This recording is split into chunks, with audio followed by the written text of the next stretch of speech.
အားလုံးပဲမင်္ဂလာပါရှင်ကျမတို့ကေပါဒီနေ့ကတော့ကျမအလွယ်ကူဆုံးအိမ်မှာလှုပ်ရှားလို့ရတဲ့ waffle လုံးလေးကိုတင်ပြပေးမှာဖြစ်ပါတယ်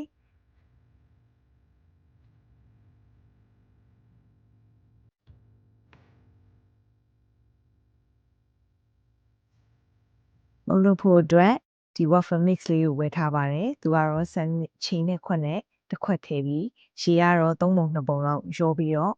ရောသမအောင်မှွေလိုက်လို့ရှိရင်လုပ်လို့ရပါပြီတချို့တွေကတော့ကိုယ့်ဟာကိုဒီအမှုန့်တွေဆက်တာ flower တွေနဲ့ဆက်တာကြက်ဥတွေထောပတ်တွေနဲ့ကိုယ့်ဟာကိုဆက်လို့လည်းရပါတယ်ဒါပေမဲ့ဒါကတော့အလွယ်ကူဆုံးပေါ့နော်အမြန်ဆုံးနည်းလမ်းဖြစ်ပါတယ်ရင်ဦးဆုံးမုတ်လုပ်တော့မယ်ဆိုရင်ဆက်ကလေးကိုအရင်ဆုံး preheat လုပ်ထားရပါတယ်ဆက်ကလေးပူလာပြီဆိုလို့ရှိရင်ဆက်ကလေးတွေကိုဒီထောပတ်လေးအငင်းကြီးထည့်တာပေါ့နော်မကတ်သွားအောင်ပြီးလို့ရှိရင်ဒီအသေးပုံလေးကြည့်ရဲ့အထီလောက်ပို့တော့ပေါ့နော်မုတ်နှစ်ကလေးထည့်ပေးရပါမယ်ရှင်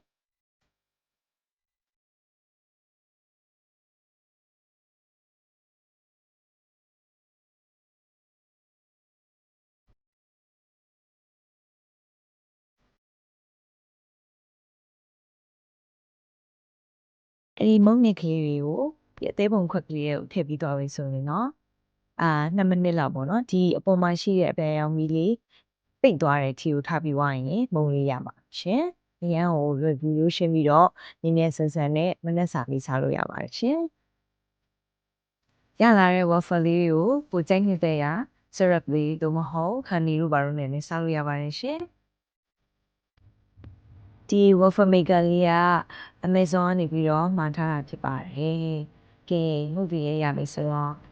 စားလိုက်တော့မယ်နော်။တီရှူပေးရတဲ့လည်းကျေးဇူးတင်ပါတယ်။နောက်တစ်ခါတွေ့မယ်နော်။ Bye bye